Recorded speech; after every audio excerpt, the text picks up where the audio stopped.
Good deal. It's kind of the dream to make your own content and have that kind of income from it. I'm so afraid to move anything. It works, so I don't want to break it.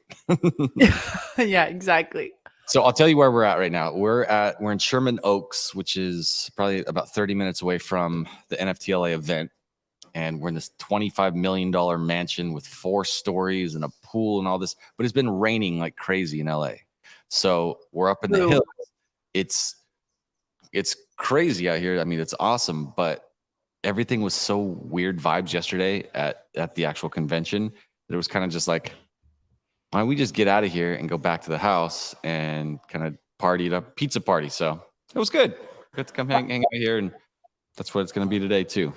That's cool, though. I didn't even know you were going to LA. I honestly, excuse my ignorance, but at this point, I feel like there are events happening every week. Right. And I've just been like, oh, wait, okay, NFTLA is happening right now. So, but I will say here today, I applaud us because even though you're in LA, you have committed to doing this with me. So I'm really, I love consistency. Yep. And so I'm happy to see that you are here. And although you're in LA, the gear, everything sounds great. So I'm just happy that we get to do this today and talk about, I think, such an important conversation that I think as content creators individually, we are juggling with dealing with brands that reach out to us. How much do we charge? How do we secure, our assets, quote unquote? How do we make sure that, brands pay in full? Because it's happened to me and I can't wait to dive into these conversations, but where you create all this content for certain brands and they never pay you because they don't care. And so I know that I'm not alone in having to deal with this type of stuff. So I'm excited to see people's thoughts around it. But yes, obviously the dream is doing, 10K a month from our own content. Totally. Yeah. Well, I mean, let's dive into that because I want to talk about some of the things right off the bat that you've experienced, that I've experienced, and we'll dive in. I got my cameraman Jay up there. He's both in the audience and the guy adjusting the camera. Look how good you look, Chris. Hey, I'll take it. We got his camera over here. Hey, Carrie, by the way, so we have Carrie in the audience listening, Champagne Wives Club. Melina, you have to meet Carrie. She's amazing. She came out to the mansion last night, hung out with us. We didn't even have champagne flutes. We poured it into wine glasses. And I love it. She couldn't even, she was like, no, this is not it. Oh, she's my kind of girl. She's like, listen, if it's not in a flute, I'm not drinking this. She's my kind of girl. Oh, and it is important that we just correct that it's not champagne unless it's from Champagne, France. Otherwise, it's sparkling wine. That's what she's telling us. I believe her. So, but it's really cool though to have all this stuff set up. So Carrie actually just got this exact camera, and we're gonna set her up. So I was supposed to fly to Vegas. Yes, was it Monday? I was planning on drive out to LA, get to LAX airport, fly to Vegas, set up Carrie, come back here, be at that the event and do all these things. And instead, Carrie came to LA. She came right to us and hung out last night. It's fantastic. So I got drunk and fell asleep. So I don't know. That was my contribution. We are going to be doing a lot of content though here in LA. So I think yesterday was just kind of weird dealing with the convention itself. But okay, back on topic. We're sending out work. People want to get content. They want to pay for creators. There's a couple things that I look at as a creator that you can't know until you've gone through it like the hard way. And that is not being clear on deliverables, what you're committing to. It leaves the door open for people to say, well, I just thought that you would do as many revisions as I needed. Well, I just thought you would let me micromanage you. Well, I thought you would do my idea. And it's like, why do you need a content creator who creates a bunch of their own content using their own creativity to do your idea? Why don't you let the creator do their idea? Because that's the thing that they've tested and learned from what works, what doesn't work. And I think that the big mistake the brands make is they don't ask, hey, what Would you be down to just be creative and do all of this stuff and give me a price for you to just, you do it and I'll be hands off and I'll pay you and then you're going to give me some awesome thing in return? Because that's the best world. And it almost never happens. The businesses want to get in there. You've got boring salesy people that are like looking at the budget and all that. And they're like, okay, well, I want you to say this. And then I want you to say that. And my resounding message to anybody paying you is like, stay out of the way. Just pay for it. And you're going to get the way better result at the end. So I think the lack of clarity is that's where things go sideways. So people don't get paid what they're supposed to on time. The person thinks that they have the right to not pay because they didn't get their little micromanaging checkboxes checked. It's not good. So clarity, that's the answer. I like that. I'm going to sort of share one of my more recent stories, which is I had a company reach out to me and say, hey, look, we're looking at getting a rush, list of videos to do. And we need this like in 3 days. And so I was like, whoa, like that's a lot of videos to go through, editing wise, filming wise, scripting wise. And so like I charged a hefty, not going to say too hefty, but I was like, listen, you want this within the next 3 days. That means I need to stop everything I'm currently doing to accommodate you, which I will do, but this is the price. And then, I just get amazed with the fact that brands are like, oh, well, no, we just wanted to pay like $1,000. And I'm like, well, then go find somebody else because I'm not going to do this for $1,000. And so there are the deliverables. And then what I tend to start seeing too up on the contracts is, hey, do 6 TikToks, but then just change your first sentence and then generate 30 TikToks. And then I'm like, that's still 30 videos.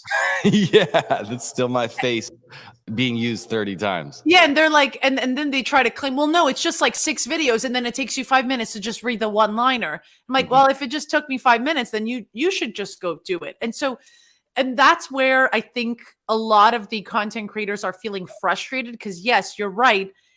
People don't understand the job that we're doing, which is we're very aware of the type of content that works on these social media platforms. So Right. trust us. B, if I'm telling you that 6 videos does not equal 30, it's because it doesn't. Right.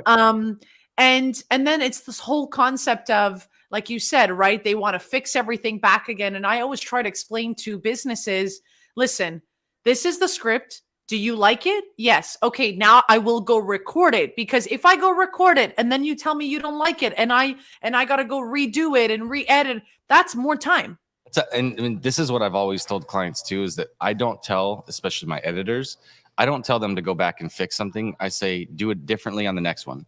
So if you want me to do it again, I'll do it again. And that's another video. And you're paying for both. That's just I how like it that. works. Yeah. I like that. Like keep the one that you don't like. Use it, don't use it. I don't care. You paid for it. It's yours. But if you want me to do the other one now with that new change, cool. And pay for that one too. And then you can use that wherever you want. And it makes it way more cut and dry, where it's like, did I spend the time? Did I put my face? Did I, tell my audience? Did I do all the things that I was supposed to do for that? But now you want a little tweak? Cool. Okay. Now we do the second version of it. And then the third and the fourth. And for every version, it's another video. It's another deliverable that you delivered. I love Gary Vee said something that I always try to go by is, he said that quality is subjective, right? So you turn the thing in. Was it good? Was it bad? That's subjective. But was it late or was it on time? Because that's not subjective. If it's due at a certain time and you don't want to turn it in because you don't think that it's good enough, or you're trying to squeeze all the little things in there because you think that'll make it better, then you're going to delay it for something that's subjective. And that doesn't do good things for a brand.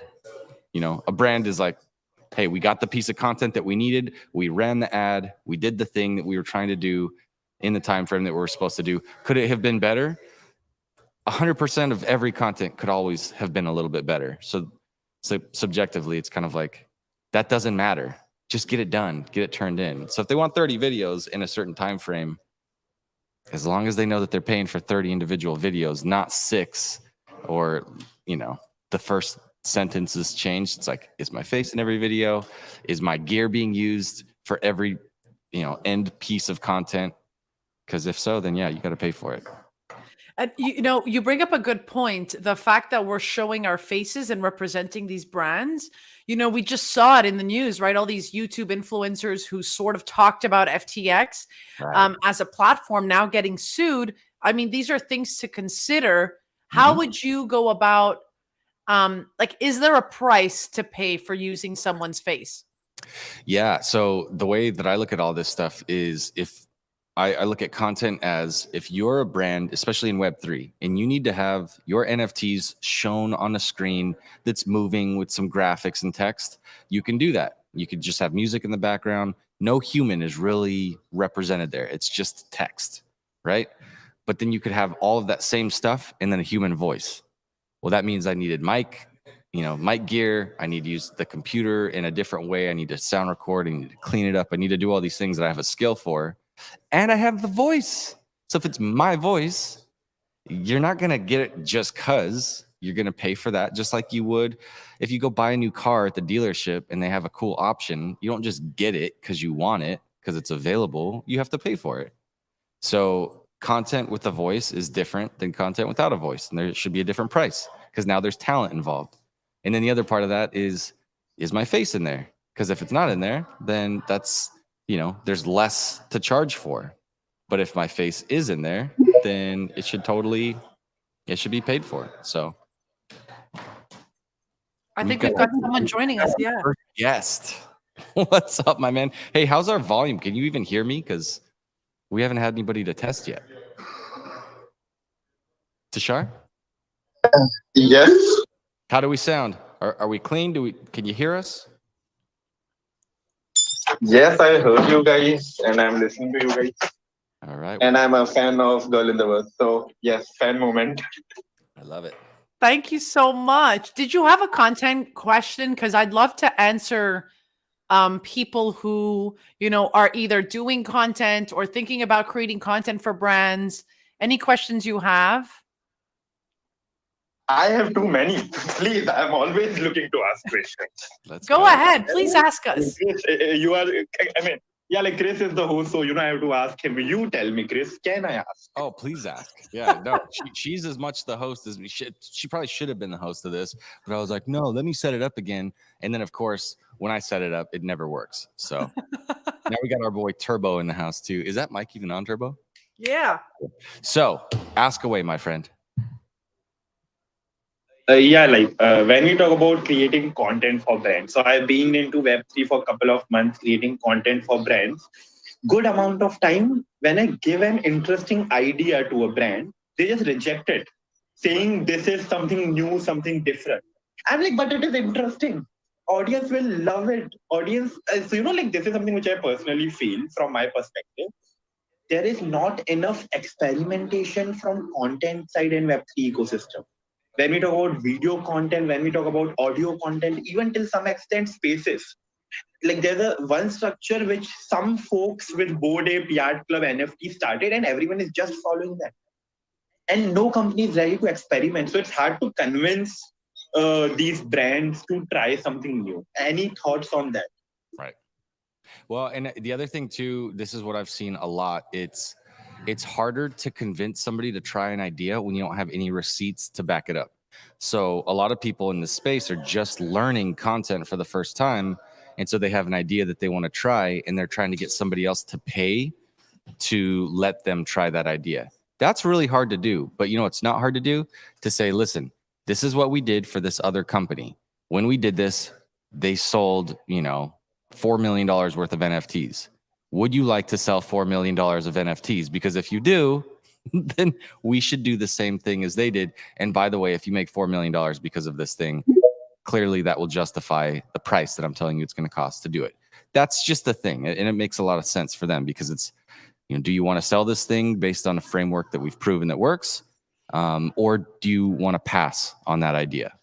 And so I think actually having the receipts to show that it does correlate with what you're charging to the value that it brings the client versus just like, oh, I could charge you this much. I think I could take this much to do the thing. Don't make it about you. Make it about them. What are they going to get out of it? So I think when it comes to being creative in that, we just don't have a lot of content creators here in the space to mix it up enough.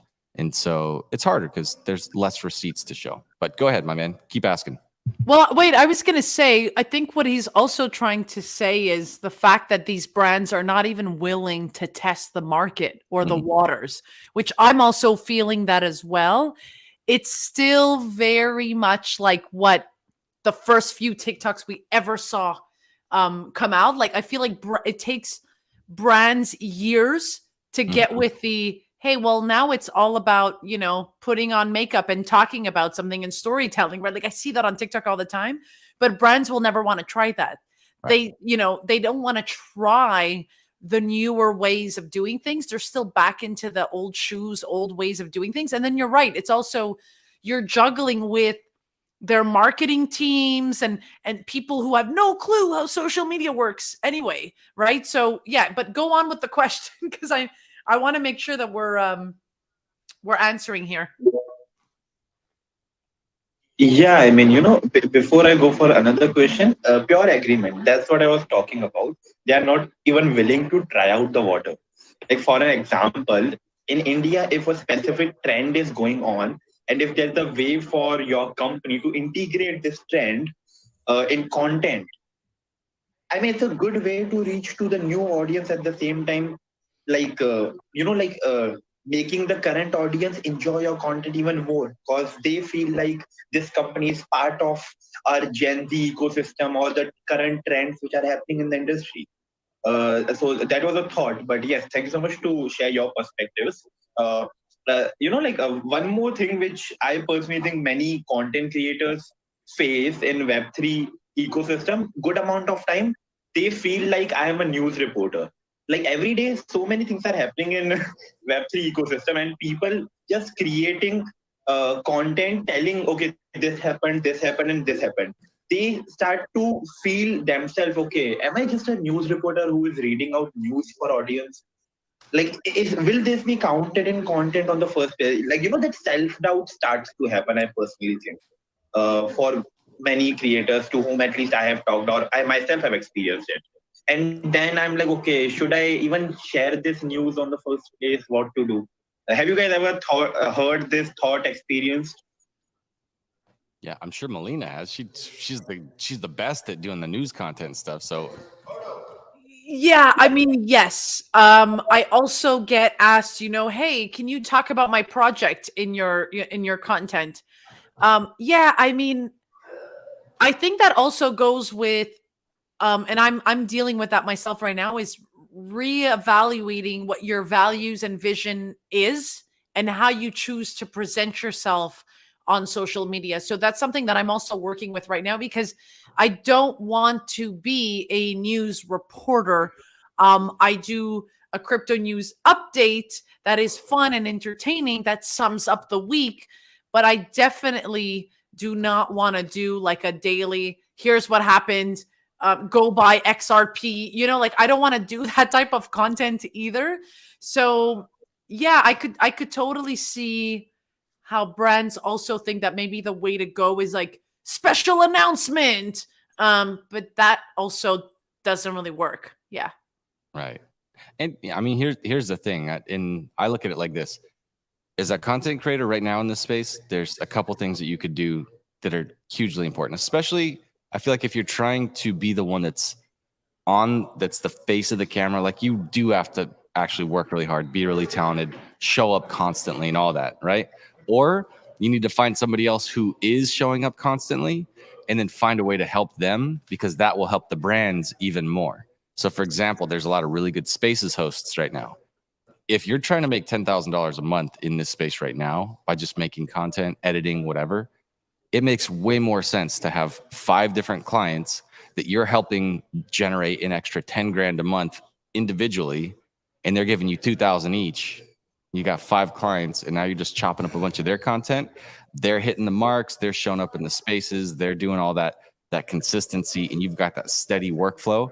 And then maybe something happens to one of them, then you're not derailed because your big client canned you. Now you don't have that income.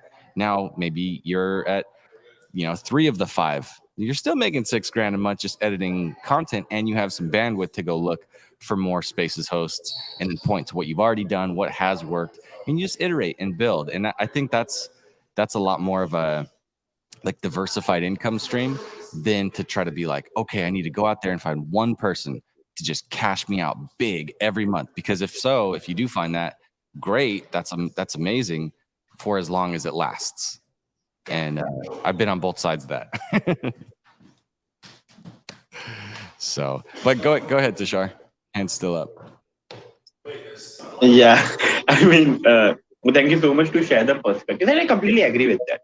Like whenever we talk about creating content for a brand or a company, the first thing which I personally think we have to think is what is the ROI which a brand will get out of it, or like how can I structure a content in such a way that brand gets an ROI. Or if brand is getting nothing out of this content, why will they spend money on it? Exactly. Like that's like a basic demand and supply concept of business till some extent.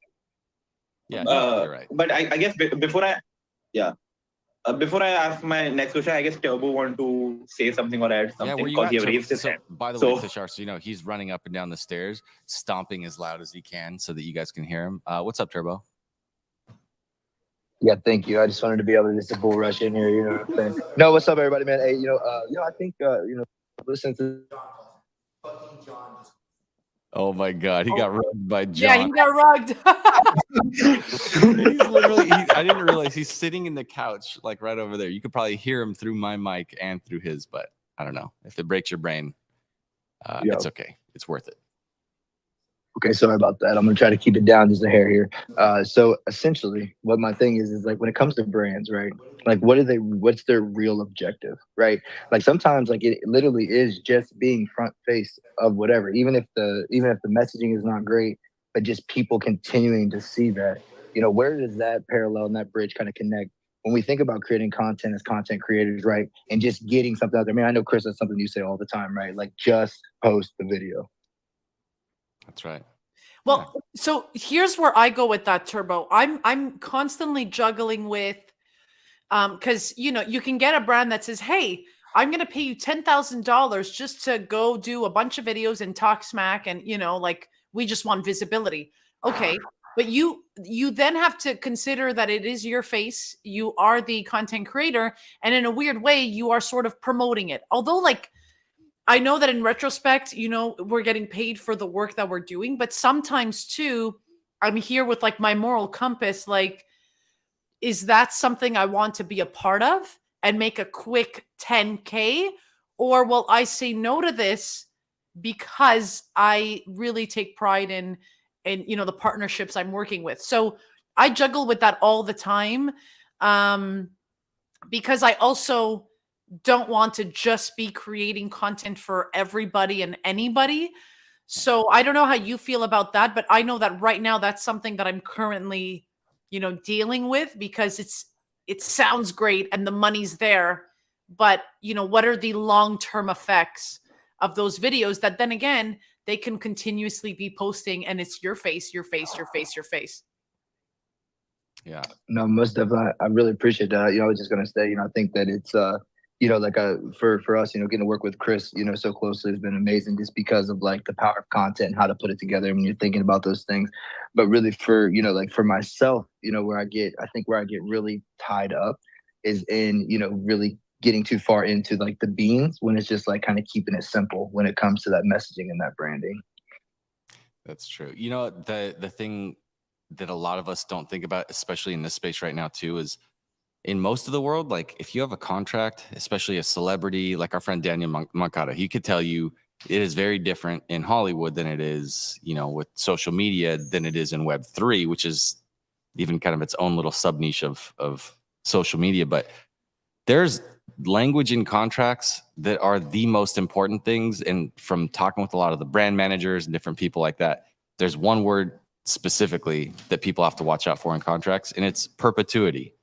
If somebody says that they can use your content that you sold them in perpetuity, it basically means that if you're some actor and you do an ad for for somebody for one time, then 10 years later, they could still use your face and your likeness to advertise their company. If that's what the contract says, that they could do that, that means that any of these huge stars, when they're on the come up, if they sign a bad contract that says someone can use their face and likeness, then they just gave them legal right to it. And that's like the number one thing that you don't do. And yet, as content creators, we always just give that kind of stuff out. And so I look at it like that is the most expensive thing that you could possibly put in your contract. Oh, yeah, you just get to use my face, my likeness, regardless of what does or doesn't happen in my future. You could just use it at your own free will as often as you like. I say this because if you're going to advertise something, definitely think about where's that thing going to be in a year or 6 months or whatever. And if you don't know if it's good and you're going to throw your face on there, like that's dumb. I mean, unless you don't care about a long-term, future and all this stuff. Like if it's just get the money and run, like I guess that's why a lot of people take the bag, say anything for anybody and then run off and I guess laugh about it. And then they get canceled or they get sued because of FTX going down and then people come after the actors and all that. It's a real thing. So having that language in a contract to just say like, you have 6 months to use this content because they really only need it for right now. They don't actually need it in perpetuity, but they put that in there just because they're like, hey, let's see if they catch it. So wait, Chris, how would you write it in your contract? Because I am going to take notes. And truth be told, I'll tell you this. I started generating the contracts myself. I say, here's the contract. You have to sign it. And therefore, then I start. How do you write this down in your contract? So it would literally just say in the deliverable, you're giving a, piece of content that will run X amount of seconds for use for the period of 1 calendar year or what, like you could just put that verbiage the way that you want. So, if you think that you've got a big deal coming up, like let's say that you are about to like get on some movie or something like that. I mean, if you've told these businesses that they're going to be able to use your likeness and that company has any sort of like conflict of interest with like a bigger deal that you have coming up, if you signed a contract that says they can use your stuff, that might kill the big deal for you, right? Because now you're like, because let's see, like, what are you talking about? Are you talking about something that's high risk or it might have some negative, like some repercussions for the bigger company that they're like, no, we don't want to be a part of that. That's too volatile for us. You just reminded me too. I also make sure when I speak to these brands that I am entitled to work for other brands at the same time, because some brands will put that in writing, very, very tiny writing, that you are, buying to them for X amount of months. And I want people to be aware of that too. Like how else that's something too that maybe we should include in our contracts. Like I'm able to work with other brands. I don't know how to write that out, but I always make sure that I'm still a free agent. Yeah. So what you can do is you can say, unless expressly written, I retain the right to XYZ, right? Because especially what's going to happen, and so my personal experience was in the automotive industry, and I was focused on custom lighting for forever, like for over 10 years. So what happens if you do work for a company who makes products for custom automotive lighting? You know how many companies there are? Not many do that. So if you sign something that says you're exclusive with somebody, then you basically just wedged yourself out of the whole industry that you're in. So like you have to have that kind of stuff in your contract that says like, do you have a main competitor that you hate to the core and I can't be seen on their ad? If so, that better be in your contract that says I can't work with them. Otherwise, I have the right to work for them. That's it. So unless expressly written and agreed to, I retain the right to work with your competitors. That's essentially what you can say in your contract. And I mean, contracts are just, for the most part, they always start off lopsided. So it's in somebody's best interest that works for a company to get the best deal for the company. And that's usually not a decision maker. That's a fisherman that's going out and fishing. And that person, they get on the phone with creators. They throw you the deal that might be your first deal ever, but it might be their 14th of the day, right? And so they're fishing. They're trying to get you to assign they sign a contract that is very lopsided for them. And so they're like, yeah, we'll pay you for this. Cause they're thinking about like, oh my God, this person's going to sign this thing that says we can use their video in perpetuity. We have exclusivity, so they can't do anything with our competitors. Like, this is the best deal ever. And this joker just signed it because they didn't know better. Haha. It's almost predatory, right? But that person's job is to get deals. It's not to get the first deal that they offer. So if you push back on that contract, or you say like, no, I charge way more than that. No, I do different things. No, the blonde broker is not dancing a little jig in the corner here, trying to distract me, and it's working. I also wanted to ask people in the audience if this ever happened to them, maybe like do a fist pump or something. I've had it happen to me where I did the work and they didn't pay me.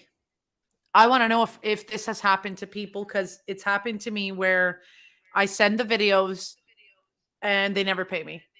Cheers, sir. Let's see. Well, Yeah. Don't drink a screwdriver while live streaming and hosting a Twitter space at 10:36 in the Said morning. no one ever. Said no one ever when their boy Turbo made it rolls up. Turbo, did you ever never get paid? Did you ever never get paid? Because it's happened to me where I do all the work and then they ghost me. Oh yeah. I would say that's happened to everybody in the content creator space at some point. Sometimes in the tune of a couple grand, sometimes it's in the tune of 40, 50 grand. So how do you protect yourself? Because, we all know that as creators, we're not going to, I wasn't going to go out and like get a lawyer and like claim all of this stuff. That's what they're banking on, for sure. Exactly. And they're right. And you lose anyway, even if you win, because if you hire a lawyer and you fight somebody to make $50,000, it's going to cost you more than that to get it. So it becomes this mission of spite, as opposed to like you're trying to get the money. I think it's kind of the same way I feel about the editing. I don't want to micromanage. I don't want to go back. I don't want to be slow. I don't want to it take forever to make a little bit of progress, because that's the whole 2 steps forward, 3 steps back, right? I would rather just be like, well, fuck that person. We know that they're bad. I'm going to make sure behind the scenes people know about this, and that I'm not out there making it easy for them to come after me for saying I'm dragging their name through the dirt. I'm not going to post things all loud and out in public, but the people that need to know are going to know, and then I'll do better. And I think just like it's very aligned with like being in the space here. If you have ever been like completely rugged, or you buy a project that just goes to absolutely nothing and you thought it was going to be this huge thing, all these big promises, then when you take that mindset into the next deal, you just reference back to like, well, how did things go last time I was in these shoes? And so like, I think it's not a bad deal to just move forward and take the L, and then take it as a learning lesson, and then apply that next time. And when you're talking to the next brand or that person that's trying to get you to sign that contract, you'd be like, listen, in the past, I did the thing that you're asking me to do and it didn't go well, so I'm not going to do it again. Understand? And they'll say, I get it. So here's where I'm at. This is what I've started doing, and I'm being very honest and transparent, because Chris, it's our space and we're allowed to do whatever we want. That's right. I've now requested that I need 50% of the bill before I even look at whatever the hell they want from me. So Yep. at least I know I got 50% of the deal. That is one way that I felt like I could protect myself at this point. Mhm. Second, what I do is I tell them the videos are ready, but I need payment before you get all of them. So like I'll give them, let's say I do 10 videos, I'll give them 4 to start off. Then I'm like, you like them? Okay, the next batch, I need full payment in order to get the last ones. So I started doing that as a way of protecting myself. Mhm. What else would you recommend? Maybe writing in the contract, or is this something that you're doing as well? Like, how do you protect yourself to ensure payment? Because at this point, like you said, a lot of us are not getting paid. How would you ensure payment? So I think there's a couple different ways.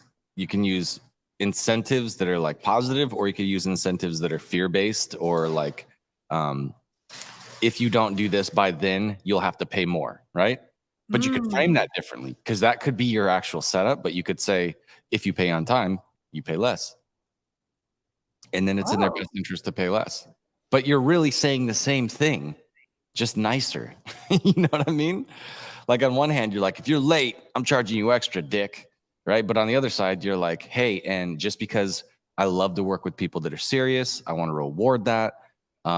If terms are met, then, you know, like you'll get a discount on your next thing that you have me do or whatever, right? Like you'll get a credit towards the next thing that you want me to do as like a reward.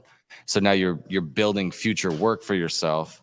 You're not discounting, saying I'm worth less for this. And man, I'll talk about something else next. But I think giving them a reason to pay on time is important.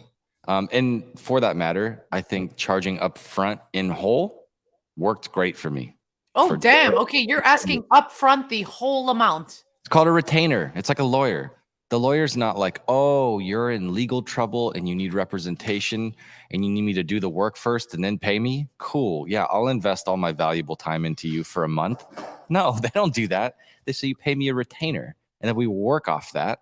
And then if you go over that, then I'm going to charge you the difference.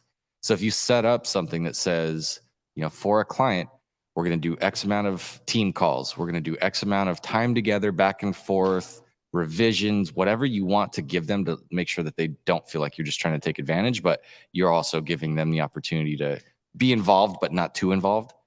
You set all that stuff in your terms and you could just say like, yeah, this is my retainer fee, pay me this much. And then this is what you get out of it. And if you need more than that, then we can adjust it and go over. For example, if you need more revisions, I'll happily do more revisions for you at the premium of $500 per revision. That's probably going to minimize your revisions. Just like when I had to hire a lawyer so that we could get our house, and I had to tell my wife, like, this guy is not your friend. Don't talk to the lawyer. He wants you to talk to him because it's in his best interest for you to talk to him. But if you don't need to talk to him, don't talk to that dude. Like, he is ringing you up for every fraction of 15 minutes that you spend. We're paying for it. So, and I don't think that that's bad. I think that that's a lawyer valuing their time. And I think content creators should value their time and especially their insight. Yeah. Because you're getting their name, you're getting their likeness, you're getting their voice, but you're getting their insights too. And that's where brands mess up. They don't pay for that. So I think you put that in the contract and you say you get access to that if you pay up front.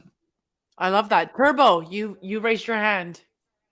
He could totally hit me too. He's right there. He could just walk up and smack the hat off him. No, man, this is a great show, man. This is some really good information. You know, it's this is what's going to help this space continue to grow. You know, like I think people take it kind of for granted, you know, and you've hit on so many incredible points. And one thing I was kind of thinking about as you were talking about it is kind of that value ladder, right? Like, what are you giving the value, right? If you've been in the game and you have, you know, all of this proof, right, that says, hey, look at everything I've done. This is who I've worked for. This is the jobs I've completed. If they're small, you know what I'm saying? But having that track record allows you to build that security because it's trust, right? And that's really what I think ultimately we're trying to do. We're trying to create good content that delivers trust to whoever's receiving it and seeing on that end, and the trust that we're going to do good work when we get paid. And so as we do that, you know, I think it's important because some people hear that and they're like, yeah, man, like I've never put out anything. You should pay me. Well, you might have to put a little bit of work in, you know what I'm saying, to kind of build some of that trust. Yeah. I do have a media list. I do have a media list now where I've got all the brands I'm working with. But yeah, nothing speaks volumes like a good contract. That's why I'm happy we're talking about this, because it's good though. People feel imposter syndrome. Like, oh, why should I charge that much? But like, you have a client list. You have accomplishments that you've done. If nobody but you knows about them, then nobody's going to value them like you value them, right? So if you don't have a media kit, you don't show what you've done, you don't have the social proof, you don't have all these things, then what you're asking them to do is trust you. And I feel like it's everything with risk and trust, they're completely tied together. So it's like a zero-sum game, right? Like the more trust that you've built up, the less risk they're taking, right? So the less convincing and the less effort you have to do. If you have receipts, you have built-in trust. If they ask you to take all the risk, then they're having their cake and eating it too. And I'm saying you have all the trust built in. If you want to, you know, if you want to do this the best way, then, you know, you're paying for the risk that I'm taking out of the equation. You already know I could do it. That's why you're going to pay the premium that you can do, because you're not gambling on it. You've got that built-in trust. But if I don't have that, then I'm saying, pay me up front, sign this contract that has all this stuff, do all these things, and roll the dice and see if it was worth it or not. Mm-hmm. And that's a hard pitch, right? So a lot of times people will try to, like, especially with content creators, hey, well, you know, I mean, we really want to do this thing. We're really trying to achieve this big goal. We have a limited budget. We like all these things. And they're saying, so can we get more, but us pay less? And I say, you can have less if you want to pay less.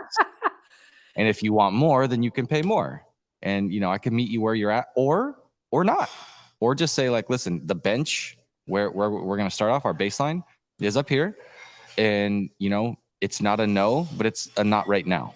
Maybe we'll do this later. I want to ask a question before, and I want people to maybe comment under the space. How much do you think content creators should be charging for one TikTok video? Let's say TikTok, whatever, a short form video. How much does the crowd think a content creator should be charging? I'm just curious. I want to know, Chris, if it's what we think it is. Right. I know. I still want to say the number, but I'm not going to say anything until I see some comments in there. So hopefully somebody will take us up on the offer to comment below or share the space out, because there's 13 exciting minutes left of our space here. I'm kind of amazed that we even got this far and this many people joined us. So thank you, everybody who's in here. I see Victoria and Carrie. I see Sebastian. I see a bunch of our friends. And of course, the whole household that's here. So a whole bunch of us that are here in the house. Shalini just came up. Hello. Hey, how are you doing? How are you guys doing today? I just came across the space now. Apologies for joining late. No, you're good. Thank you for joining us. Are you a content creator? Oh, yes. I'm actually a marketer. So creating content is a big part of what I do. Yes. Yes. All right. Well, what do you think about the TikTok question? What's a good price for one TikTok? So actually, I am from India. So TikTok is banned here. But see, I feel that probably in the range of thousands. Chris, a very big factor here would be the kind of reach that they have and the person has, and then the kind of engagement that the person is getting. So if it is up to me, I would probably spread my budget across multiple people. I know I'm not giving a direct answer, Sure. but I am the kind of person who believes in more nano and micro influencers rather than the major ones. Yeah, I have some really cool math from that too that I'll talk about in a second. But a lot of companies are shying away from big influencers and going for the micros. So that's what I was going to say. It's not even about the numbers anymore. Mm-hmm. But so exactly. just for yourself, ballpark price. When I mean TikTok, I also mean short form video, because we just say TikTok, but I'm on YouTube Shorts, like I'm on Instagram. What is, you think, a fair price when it comes to a creator building out content, not based off your numbers, but content that will only live and breathe on the brand's page? Because I don't promote this stuff on my own page. How much? Give us a ball price, some American dollar price.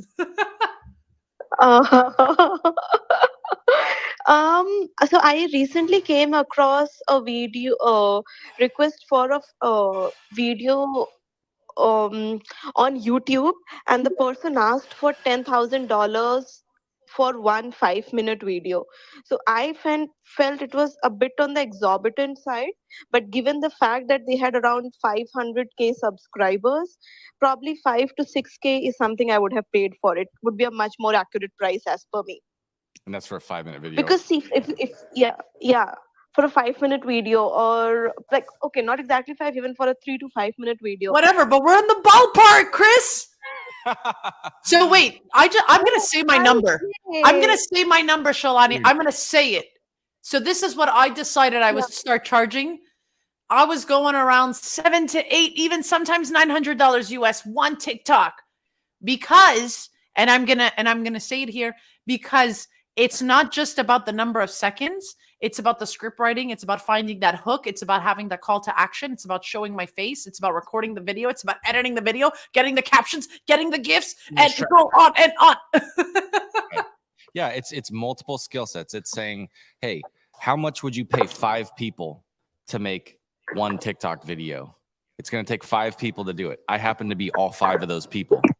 You're going to pay me 5 different people's jobs to do that one video, because that's the reality of it. If you're producing it, if you're writing it, if you're acting it, you're doing all of the things. Like, go find a movie that somebody made by themselves. Good luck.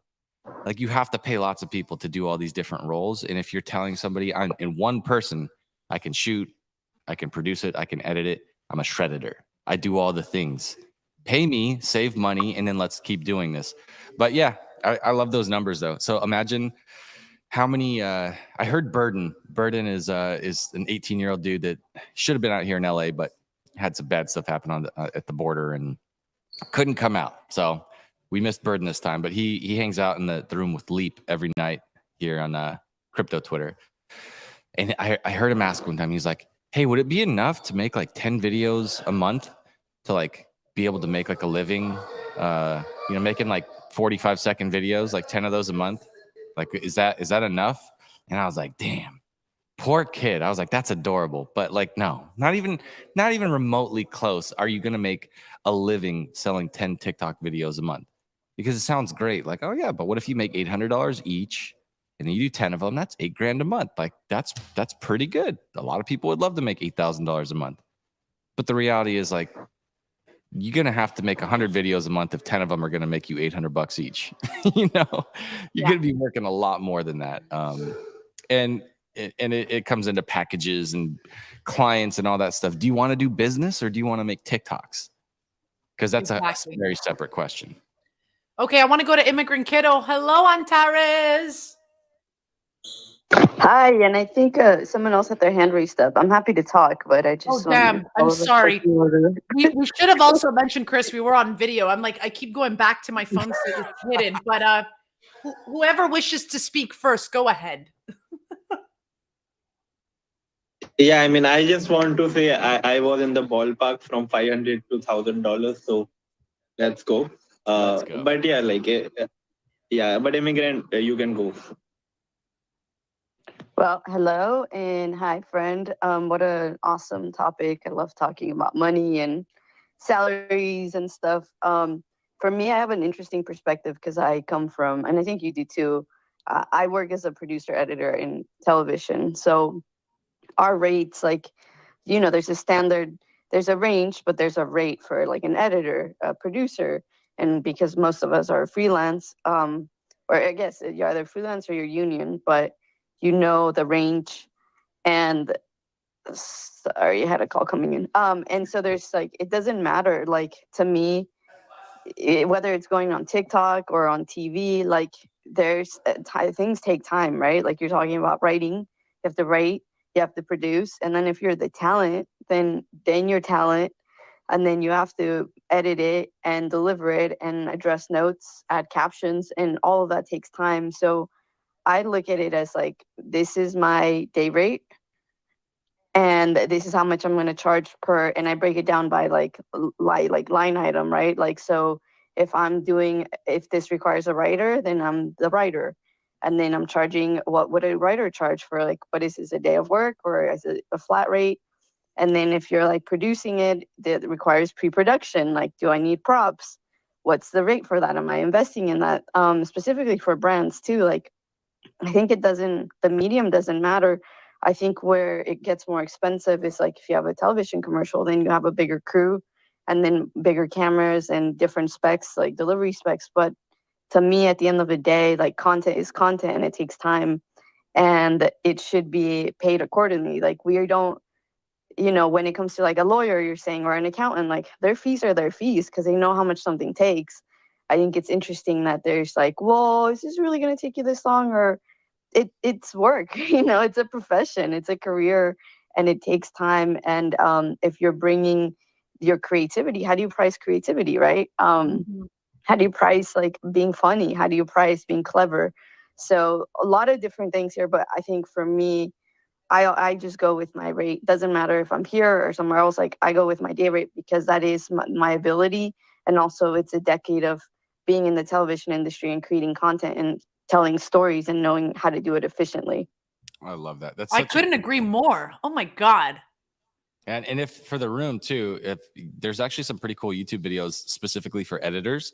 There's one called the editor. I think it's called the editing podcast or the editors podcast, but it's the editor that helped Logan Paul blow up. And he's a genius. He's a really, really smart kid. He's got another friend that they've done some really cool projects, but they break down a lot of the stuff. And they're like, dude, if the day rate or if the going rate of having an editor on staff weekly, it's like, what is it, $3,400 or $3,700 a week?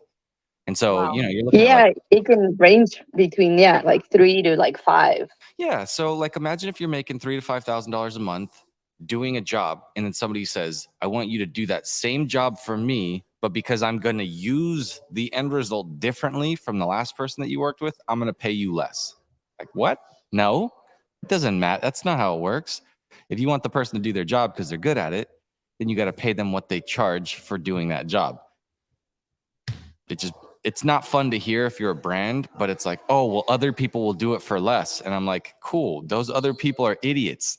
Also go. But so I'm also in the headspace of, then don't call me. I also dealt with brands who called me. I got on a Zoom call with them and they were like, we love your videos. We love your energy and everything, right? They send me their scripts, which now I will say I'm demanding scripts from brands now because I'm tired of the back and forth. I've realized that it's also in that script writing where they're like, oh no, it's really this. We really meant that. And we really want you to say this. Well, then you're going to write me my script. Yep. So I'm dealing with, you're going to write me my script. Also, my biggest pet peeve, and look, I will take criticism. Please give me the critiques. I want to get better, but do not come back to me in your critique as you were too bubbly. You were like, didn't you call me because of like what I do? And it just boggles my mind.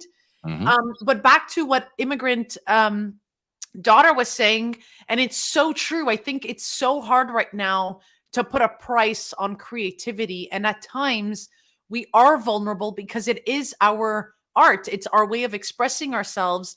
And it's not that we don't want the gig. It's that we just want to be, credited for this work that we do. And it's much more than just posting a 60-second video. I would actually say that creating that 60-second video takes way more time than doing a 1-hour interview on YouTube. There, Yeah, I said it. Talk. No, you are so right. I said it. I think we need to keep ripping off band-aids here. And I know I wish I didn't have a hard out coming up here, but I do want to say, like, people are charging $6,000 to sit in a space for 2 hours and do what I'm doing right now. If I just had to sit here for another hour and do what I'm doing right now, and I got paid $6,000, I would do that shit every single day. It'd be the easiest money anyone's ever made, just sitting and talking to a mic and doing my thing, right? And I think charging $250 is a going rate for being a Twitter Spaces host, Mhm. and that's for an hour. So if I just made $250 because Shredditor just paid me $250 to sit here and talk on their stage, great, that'd be amazing. And I don't think that that's a bad gig, but I do think editing a 60-second video, how much heart, how much time, thought, experience, all that goes into that 60 seconds. You're not paying for the 60 seconds. You're paying for the 10 years that the person spent to get to the point where they can make you a nice 60-second video. Uh-huh. That's it. I'm amazed with learning about people hosting spaces and getting paid for it. Also, I'm gonna say it just dies on Twitter. Who here, and I want to see, maybe do a fist pump or a heart or something. Who is literally going back to a space that's recorded? Who does that? I don't. Do you, Chris? You know I don't. why I do it? Because it makes me money, because I repurpose it and it gets me visibility. I go take that content and I make it better because it's dead on the ground and I pick it up and breathe life into it. But everybody else just sees the dead thing on the ground and they leave it there. They're like, I don't really care about that dead thing on the ground. I know, and it freaks me out. So so again, back with my moral compasses too. If brands would reach out to me and say, "Hey, we want to spend this amount of money for you to do Twitter Spaces," sometimes there is a part of me that's like, I just want to help them understand that they're better off doing something else than putting this money in a Twitter space. And I'm sorry, I'm saying it out loud because whatever, it's just part of my who I am. I try to be honest and open about all of this, but if you're ready to spend $250 for a 1 hour space, oh my Lord, what we can do with a TikTok video. Right? I'm just saying. Yeah. I mean, I think it's a good point is that part of our job is to educate the people that we want to understand how to get the most value out of us. And I think we can build out contracts and we can really build things specifically for Web3 because I know it doesn't exist. And I know that a lot of us, we do things because there's an opportunity. I was at a couple parties the last few days. I took a little bit of video, chopped it into, one of them was an 8-second video. It was 8 seconds long. And I showed all the women that were at the DeGods I party. loved it. It was so funny. And the funny thing is I did get shot down by one person at the very end. And I was like, all right, I already felt like an idiot. And then I got fully just like, I'm good. And then because she didn't want to be filmed. And then I asked her about it later and she's like, oh, I didn't know that was you. I'm like, cool. Well, it was. So instead of asking you if you want to be in the video, you just want to be in the video. It'll be that much easier, at the end. But at the end of the day, I didn't think a whole bunch about it. I didn't plan hardcore for it. I didn't get paid for it. It was literally just hey, I bet you a bunch of people will pay attention to this. And they did. So. But not only that, Chris, because I'm going to give you your flowers. You made it relatable again because of everything we had seen with the last DeGods party. Yeah. Even though you're saying you didn't put much effort into it, you've been in the space long enough to know that would have attracted certain eyes. Right. And so again, not to discredit yourself, you're here, you're out there, you're seeing things, right? Just like I see things, we hear things, we pick up on things. Mm-hmm. And at this point, I think we figured out what works too. And that's another component of creating that sort of content. Back to the beginning of this whole conversation, which was dealing with brands who think that they know better than you. That is always the most astonishing thing. I think that's such a killer place to leave this conversation. And Tushar, before I kill it, I want to go to you, and then I'm going to have a little closing remark here because I think there's a little takeaway that you guys can all put to use after the space. But go ahead, Tushar. Yeah, thank you so much to give me a chance. 2 quick points. First, I am that person who asked for $250 to host a Twitter space.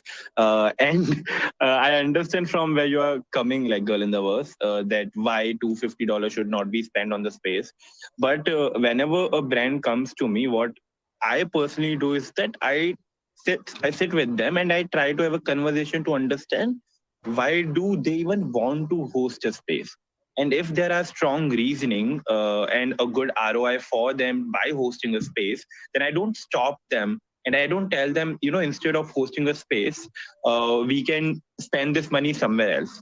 Instead, I give them more ideas that with space, I will create maybe a 10 or 15-second video for you too, to give them a package so that they also feel like instead of just getting 1 hour of Twitter space out of $250, they are getting a video also, which is a good ROI for them to spend that money and then that content getting used. Second thing, I listen to my recorded spaces, and not only me, but a good percentage of my audience listens to the space after it ends.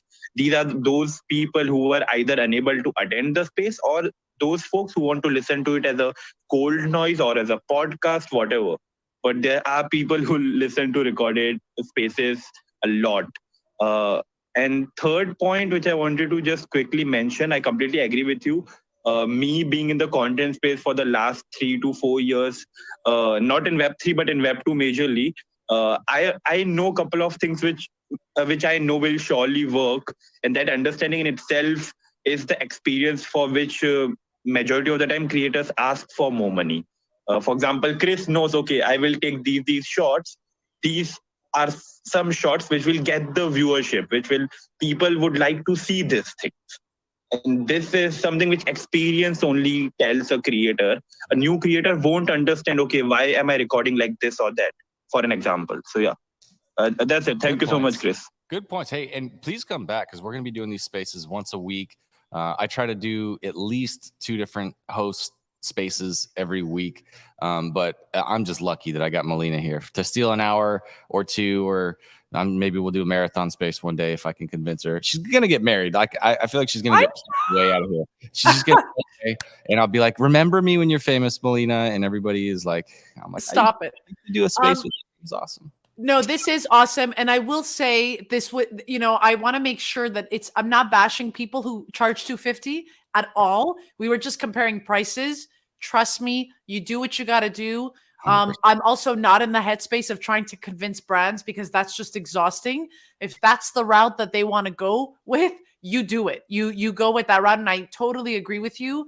I just think it's amazing. And I want people to know, because there are certain people perhaps that are not charging 250 for a space right now. So I'm just happy that we got that out there, knowing that that is basically the minimum right now. So again, totally get it. I'm just, again, amazed by the fact that people are charging 250. And all I'm saying is good on you. And I want to make sure that creators feel and know their worth. So I'm just happy that we got this conversation started. And you know what, Chris, maybe when you're back from LA, maybe we could do like part 2 of this, because I think it's so important to talk about specific numbers, and maybe we'll dial it out and we'll just shoot our shot, and we'll go with prices. Maybe we'll build it into the format of the show and have a segment that's X amount of time per show to hit on some of these points and dedicate full shows to it. But I love it. I appreciate it. And I love having you here to hear from your experience with your clients and the chats that we have, when we're not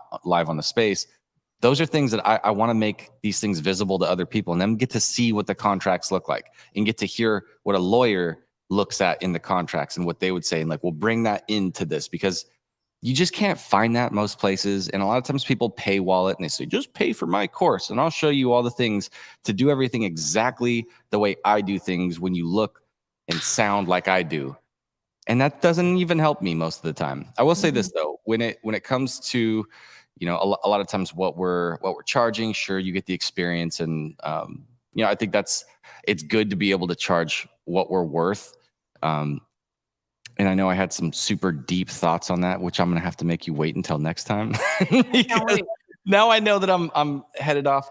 We might get to see Dr. Dre tonight. I don't know. There's some crazy. That's exciting. Yeah, we're gonna go film some stuff at a studio and do a lot of really cool things. So this week I'm super excited about what we're doing. But definitely part 2 is content creators, what we charge, what the stuff, what it entails, what to think about, what are the scary words that they're gonna try to sneak past us. All of those things I think we absolutely need to be hitting on in the future. So just big shout out to the room. I'm gonna leave some meat on the bone and say, come back next time. We will be here in another week on Wednesday. And let's see if I can get a little bit more NFT LA content to wrap it up before this event's over and we're off to the next one. So Melina, I appreciate you. I appreciate everybody in the room. Just the fact that I get to be in LA at a big giant mansion and record a podcast live. Pretty fun. Awesome. Feeling blessed. Okay, everybody. Appreciate you. We'll see you next week. Thank you, guys. Sure. Thank Oops. I got him.